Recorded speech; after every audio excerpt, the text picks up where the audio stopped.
Hello students, good morning. Now we will move on the next topic in unit 4 and in this video we will complete these three topics and these three topics are firstly beta before these topics you have completed your self inductance. What is self induction and what is self inductance, coefficient of self inductance. I think you have studied about these topics. Now furtherly we will move on the next topics and these topics are, in this video we will complete energy stored in inductor, inductance of the solenoid and energy stored in the solenoid. I assume that or I guess that you have the knowledge about solenoid perfectly. From the previous videos you have complete this topic. If any student not complete the solenoid, then firstly complete solenoid from the last videos and then attempt this video and watch this video. So we will complete these three topics, and these three topics as the angle of CBSE board exam very important, because maybe 2 or 3 marks numerical can be set up from these three topics. 2 or 3 marks numerical can be set up from these three topics. So let me complete these three topics. First is energy stored in inductor. And students, do you know what is inductor? Inductor is a coil type structure having maybe circular coil, maybe rectangular coil, maybe square type coils. So let me draw a inductor like that. This is an inductor. Let's say the n number of turns per unit length. Turns per unit length. N number of turns per unit length, and its length is A, L, and area of cross section is A, and current passing through it is I. Current passing through it is I. As you know that when we pass electric current through a coil or inductor, then EMF generate due to the EMF magnetic field. We can say that when we change the amount of current in the inductor, then magnetic field change. Due to magnetic field change, EMF generate which is E is equal to d phi by dt. So we can say that here EMF generate and EMF is equal to d phi by dt, or we can say that rate of change of flux with respect to time. Done. Now we have to find the energy. So we know that EMF generate in coil is, how much EMF generate in the coil? E is equal to L di by dt. Just only I write the magnitude. बेटा direction नहीं लिखी है. Direction means यहाँ पे minus आएगा, वो मैंने अभी कंसीडर नहीं किया, तो जस्ट ओनली मैग्नीट्यूड लिखा. E is equal to L di by dt. It is complete. E is equal to L di by dt. From, and we know power is equal to E into I. Can we write like that? Power is equal to E into I. कहां से लिखा ये formula? ये formula बेटा power is equal to VI, Joule's law से आया था. Power is equal to VI, तो वहां पे हमने ये किया था. तो power is equal to V यानी कि वोल्टेज EMF यहाँ पे E into I. Complete. E की वैल्यू ऑपरेट कर दो यहां से. P is equal to L di by dt into I.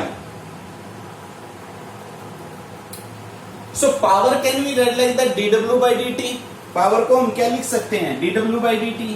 तो dw by dt is equal to L di by dt into I. dt to dt cancel out, so dw is equal to Li di. Now to find the net work, we integrate this equation. integrating both sides, dw is equal to integral of Li di. So what you got from here? We can write that dw is network. Network implies half of Li square. Half of Li square if we operate the limits from 0 to I. If we operate the limits from 0 to I, because initially we assume that the amount of current in the circuit is 0 and the value of current increase from its 0 value to maximum value, and the maximum value of current is I. So the work is equal to half Li square, and work is also called the energy. So we can write that energy stored in the inductor, that can be represented by U. U is equal to half Li square. Energy stored in the inductor is half Li square. So this is the relation and this is the derivation for the energy stored in inductor, and the relation is half Li square. Students मेरे ख्याल में आपको clear हो गई होगी बेटा ये बातें कहां से आई हैं. ठीक है, नोट करो. अब नेक्स्ट टॉपिक पे बढ़ते हैं. तो देखो भाई, अब नेक्स्ट टॉपिक अपना आ गया इंडक्टेंस ऑफ सोलेनोइड. जैसा कि हमें पता है कि भाई सोलेनोइड कॉइल की फॉर्म में होता है. कॉइल की फॉर्म में होता है तो एक सिंगल कॉइल है, और सिंगल कॉइल के अंदर एक अपनी ही वजह से ईएमएफ जनरेट होता है, and this phenomenon is called self induction. This phenomenon is called self induction. So self induction होगा तो मे भी वहां पे ईएमएफ जरूर जनरेट होगा, और ईएमएफ जनरेट होगा तो इंडक्टेंस भी आएगा. इंडक्टेंस मींस एल की वैल्यू हमें फाइंड आउट करनी है. किसके लिए? सोलेनोइड के लिए. एल की वैल्यू फाइंड आउट करनी है किसके लिए? सोलेनोइड के लिए. तो देखिए बात वही है हमारे पास. N number of turns per unit length है, टोटल लेंथ एल है, A area of cross section, and the amount of current passing through it is I. Inductance of solenoid. Better we know that in the solenoid magnetic field, how much produce magnetic field in the solenoid? Magnetic field produce in solenoid is B is equal to mu naught N I, where N is the number of turns per unit length. First equation बन गई, B is equal to mu naught N I. Total. और हाँ एक बात ध्यान रखो, ये जो मैग्नेटिक फील्ड है ये एन टर्न्स की वजह से है. टोटल नंबर ऑफ टर्न्स कितनी है?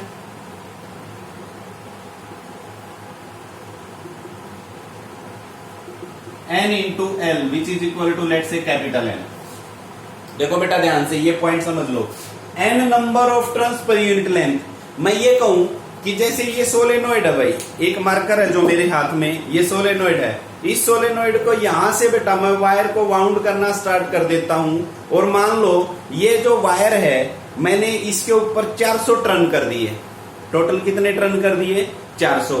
और इस सोलेनोइड की जो लेंथ है वो मैं कह रहा हूं लेट से 10 सेंटीमीटर. तो आपसे मैं पूछूं कि 1 सेंटीमीटर में कितने आ गई नंबर ऑफ टर्न्स? तो 1 सेंटीमीटर में कितनी नंबर ऑफ टर्न्स आ गई? 40 आई. 1 सेंटीमीटर में कितनी आई? 40. तो जो ये स्मॉल एन है ये तो है 40, कैपिटल एन है ये है 400, और एल आपकी है 10 सेंटीमीटर. क्लियर होगी बात नहीं है? एन क्या है? 40. एल क्या थी इसके लिए? 10 सेंटीमीटर, और नंबर ऑफ टोटल टर्न्स कितनी आ गई? 400. तो 40 गुना में 10 बराबर 400. इक्वेशन बन रही है ना? तो number of turns per unit length into कर दो टोटल लेंथ, तो क्या बन जाएंगे? वो टोटल नंबर ऑफ टर्न्स बन जाएंगे. तो टोटल नंबर ऑफ टर्न्स ये बन गई, तो इनकी वजह से मैग्नेटिक फील्ड क्या हो जाएगा? इसे मल्टीप्लाई कर दोगे. So net magnetic field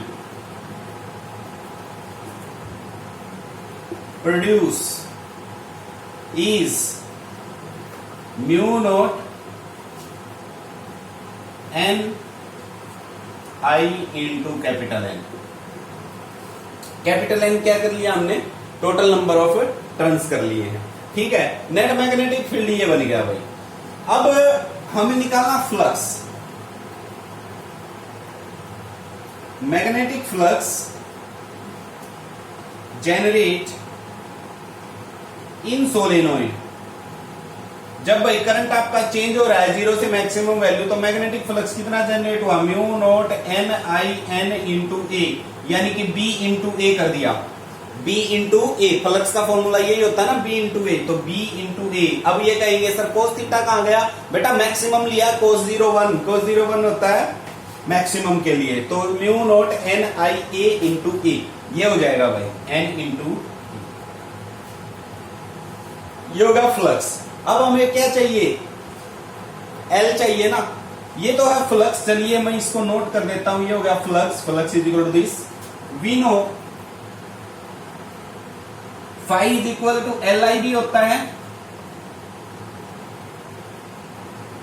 phi is equal to L I, ये तो हमने इंडक्स सेल्फ इंडक्टेंस में पढ़ा था ना, तो phi is equal to L I और फाई इज इक्वल टू ये भाई सेकंड और फर्स्ट में देखो लेफ्ट हैंड साइड अगर दोनों इक्वेशंस की इक्वल हैं तो हम राइट हैंड साइड को इक्वेट कर देंगे। So from equation first and second, from sorry second and third, from equation second and third क्या मिलेगा भाई आपको, देखो from equation second and third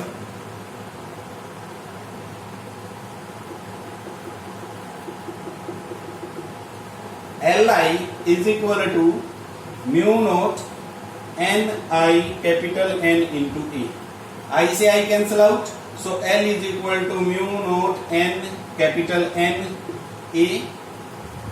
अब इसी फॉर्मूले को देखो भाई मैं थोड़ा सा चेंज कर दूं, अब बिल्कुल सिंपल सी अपनी वैल्यूज रख रही हैं, यहां से देखो स्मॉल एन क्या निकल जाएगा, ये जो पहले इक्वेशन लिखी थी, स्मॉल एन को हम क्या लिख सकते हैं, small N is equal to capital N by L लिख सकते हैं ना,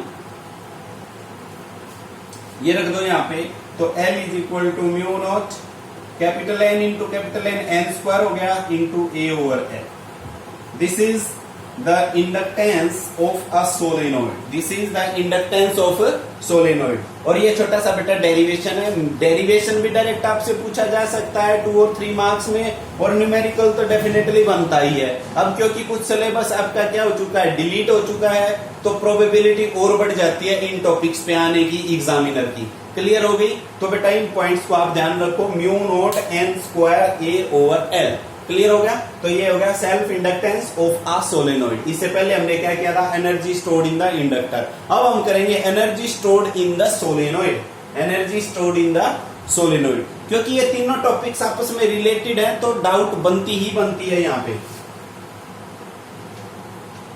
energy stored in the solenoid, देखिए भाई कैसे आप फाइंड आउट करेंगे कि कितनी एनर्जी स्टोर होती है। बिल्कुल, अब जो 2 टॉपिक पढ़े ना बेटा, जिसको ये 2 टॉपिक समझ में आ गए, तीसरा तो टॉपिक उनके साथ फ्री है, फ्री ऑफ कॉस्ट ले जाओ। देखो अब energy stored in the inductor क्या फार्मूला आया था, हाफ एल आई स्क्वायर आया था, पता है इस बात का, इसको बना लो आप फर्स्ट इक्वेशन। ठीक है, magnetic field in the solenoid वो कितनी जनरेट हुई है,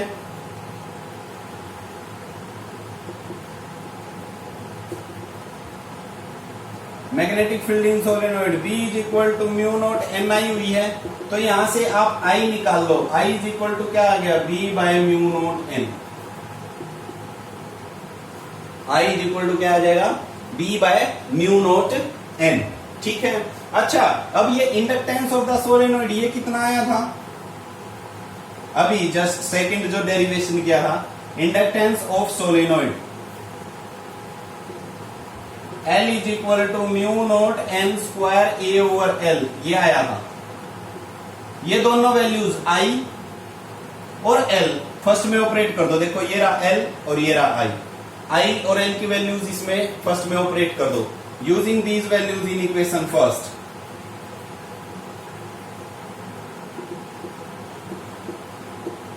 फर्स्ट ऑपरेट करोगे तो U is equal to 1/2, L की जगह पे क्या ऑपरेट करना बेटा, ये रहा mu naught N square A over L, और I स्क्वायर यानी कि ये हो जाएगा B square by mu naught N का स्क्वायर, स्क्वायर कर लो इनका भी।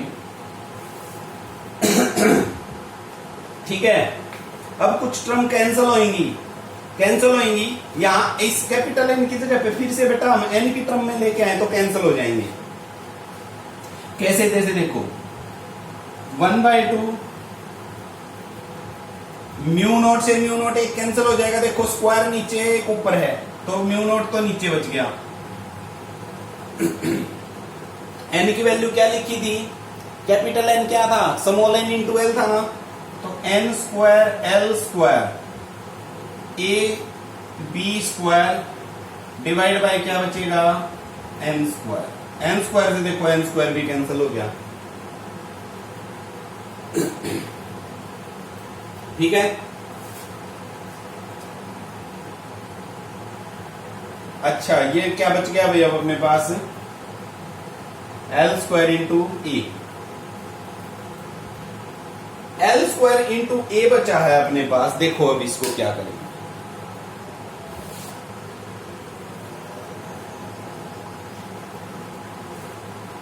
अगर हम बात करें एनर्जी पर यूनिट वॉल्यूम, तो एनर्जी अपने पास ये आ गई 1/2 B square A into L square over mu naught, ठीक है। एक एल नीचे भी था भाई, एक एल यहां पे था, एक एल से एल कट गया, एल बचेगा, बस एक एल बचेगा, B square A into L over mu naught, ये बन गया। अब ये एनर्जी निकल गई अपने पास। फार्मूला तो आप यहां तक आप ऑपरेट कर सकते हो, अगर एरिया ऑफ क्रॉस सेक्शन और लेंथ भी दे रखी है तो ये अप्लाई कर सकते हैं। अगर पूछी जाए energy stored per unit volume, energy stored per unit volume, यानी कि हमें वॉल्यूम से डिवाइड करना पड़ेगा, और ये पूरी टर्म क्या भाई, वॉल्यूम है, तो ये पूरी कैंसिल हो जाएगी। तो this will implies u and u is equal to इस, चलो पर यूनिट वॉल्यूम को हम स्मॉल यू से नोट कर लेते हैं। ये विदाउट पर यूनिट वॉल्यूम था, ये पर यूनिट वॉल्यूम होने के बाद स्मॉल यू हो गया 1/2 B square by mu naught. This is the formula for energy stored in inductor. मैं एक बार और यहां से रिपीट कर रहा हूं भाई, थोड़ा सा हम यहाँ पे देखो, एन की जगह पे क्या रख दिया हमने, एन की जगह पे रख दिया N into L, small N into L. जब ऑपरेट करोगे तो एन स्क्वायर एल स्क्वायर, नीचे एक एल था ऊपर एक एल था, कैंसल, एक म्यू नॉट ऊपर था एक म्यू स्क्वायर नीचे था, तो म्यू नॉट नीचे बच गया, और ऊपर क्या बच गया अपने पास, B square A into L by 2 mu naught, B square A L 2 mu naught. अब ए एल क्या है आपकी वॉल्यूम, पर यूनिट वॉल्यूम की बात करें तो energy stored per unit volume, that is small u से रिप्रेजेंट करो 1/2 B square by mu naught, B square by mu naught. अच्छा अब energy stored in the capacitor, एक फॉर्मूला आया था भाई, energy stored in the capacitor 1/2 epsilon naught E square, energy stored in the capacitor 1/2 epsilon naught E square. और देखो ये energy stored in the solenoid है, बी स्क्वायर यानी कि इलेक्ट्रिक फील्ड की जगह पे मैग्नेटिक फील्ड का स्क्वायर हो रखा है, एप्सिलॉन नॉट है इलेक्ट्रिक परमिटिविटी, ये मैग्नेटिक परमिटिविटी, और हाफ एज इट इज, ये ऊपर मल्टीप्लाई, ये डिवीजन है। तो दोनों रिलेशंस बेटा आप कोरिलेट भी कर लेना, मतलब ध्यान में भी रख लेना कि energy stored in the inductor electrostatic में क्या था और आपका मैग्नेटिज्म में क्या आया हुआ है, यानी कि ईएमआई में क्या आया हुआ है। क्लियर होगी बात ये, ठीक है। इस यूनिट में बेटा इस वीडियो में आपको ये 3 टॉपिक करवाने थे, ये तीनों टॉपिक अच्छे से समझो, इंपॉर्टेंट टॉपिक्स हैं, न्यूमेरिकल्स के एंगल से भी और थ्योरेटिकली भी आपसे पूछा जा सकता है। Thank you, have a nice day.